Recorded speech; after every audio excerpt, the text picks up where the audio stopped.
নমস্কাৰ লেংডন বাতৰিলৈ স্বাগতম জনাই ষ্টুডিঅ'ত মংকিতা। মাত্ৰ এটা মেছেজ কৰক আৰু আপোনাৰ ওচৰত দৌৰি আহিব মন্ত্ৰী। চৰকাৰী কাৰ্যালয়ত যদি আপুনি দুৰ্নীতি দেখে তেতিয়া মন্ত্ৰীৰ হোৱাটছএপত দিয়ক অভিযোগ।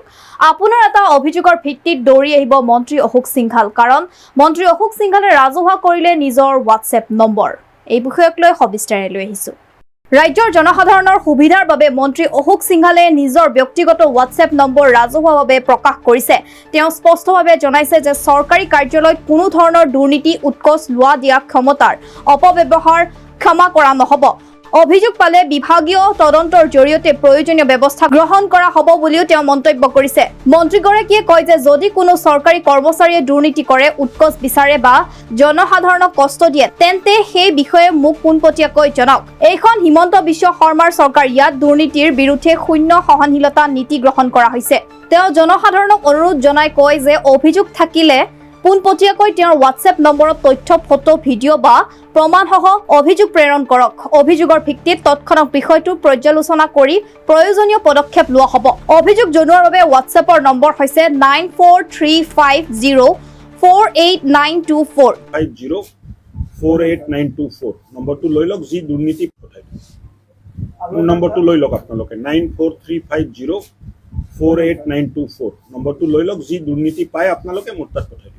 আৰু জিলাখনত মাজে সময়ে যি ধৰণৰ আইন শৃংখলা জড়িত পৰিস্থিতিৰ সৃষ্টি হয়, মাজে সময়ে ধুবুৰী জিলালৈ আহিছিলোঁ। কেইবাটা ধৰ্মীয় স্থানতো মই গ'লোঁ, আশীৰ্বাদ ল'লোঁ।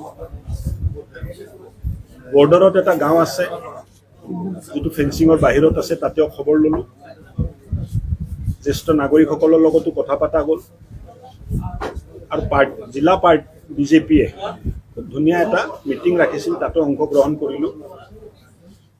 আজি ৰাতিপুৱা মেডিকেল কলেজত গ'লোঁ আৰু DC অফিচত প্ৰত্যেকটো বিভাগৰ আজি সমীক্ষা কৰা গ'ল। বহুতখিনি ইম্প্ৰুভ হৈছে বিভাগবোৰ, আৰু বিভাগবোৰ ইম্প্ৰুভ হোৱাৰ প্ৰয়োজন আছে। চৰকাৰী কৰ্মচাৰী ৰাইজমুখী হ'ব লাগিব, আৰু চৰকাৰে যিটো সংকল্প পত্ৰ দিছিলে, এই সংকল্প পত্ৰ মতে সুৰক্ষিত আৰু বিকশিত অসমৰ বাবে আমি সকলোৱে কাম কৰিব লাগিব। সুৰক্ষিত অসমৰ অৱধাৰণাত সুৰক্ষিত ধুবুৰীও আছে। ধুবুৰী যেতিয়ালৈ সুৰক্ষিত নহয়, অসমখনো সুৰক্ষিত নহয়, এই চিন্তা মই প্ৰকাশ কৰিছোঁ। সুৰক্ষিত বিকশিত অসমৰ বাবে সুৰক্ষিত বিকশিত ধুবুৰী, এই চিন্তাৰে বিভাগবোৰে কাম কৰিব লাগে। আৰু অহা দিনবোৰত আপোনালোকে চাব, বিভাগবোৰ এই চিন্তাৰে কাম কৰিব। ধুবুৰী জিলাত থকা মানুহখিনিকো মই ক'ব খুজিছোঁ, জলাশয়, বনাঞ্চল বেদখল নকৰিব। যদি এইবিলাক বেদখল কৰে, তেতিয়াহ'লে বেদখল মুক্ত কৰাৰ কাৰণে আমি কাম কৰিব লাগিব। জিলাত বহুতখিনি প্ৰয়োজন আছে।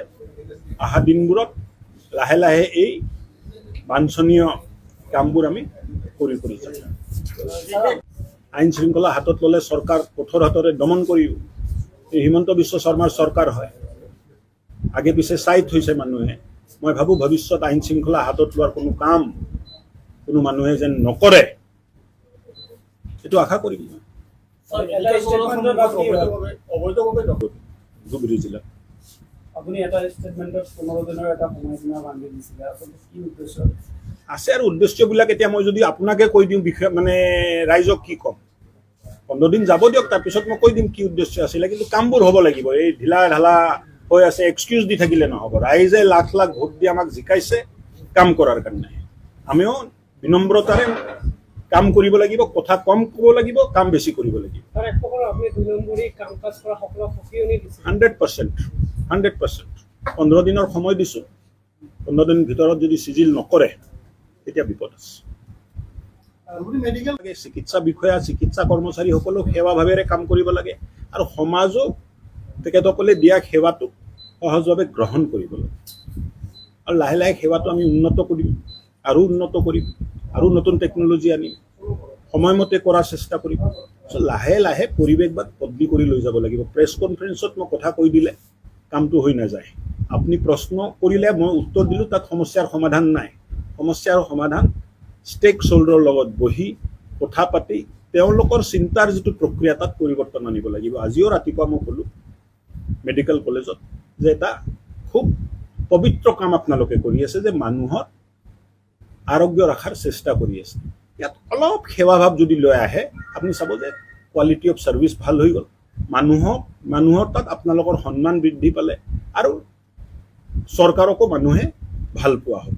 কিন্তু এই প্ৰক্ৰিয়াটোতো মই কথা কৈ দিলে নহ'ব, কৈ থাকিব লাগিব, মানুহে বুজিব লাগিব, লাহে লাহে পৰিৱৰ্তন হ'ব, একেদিনাও নহয়।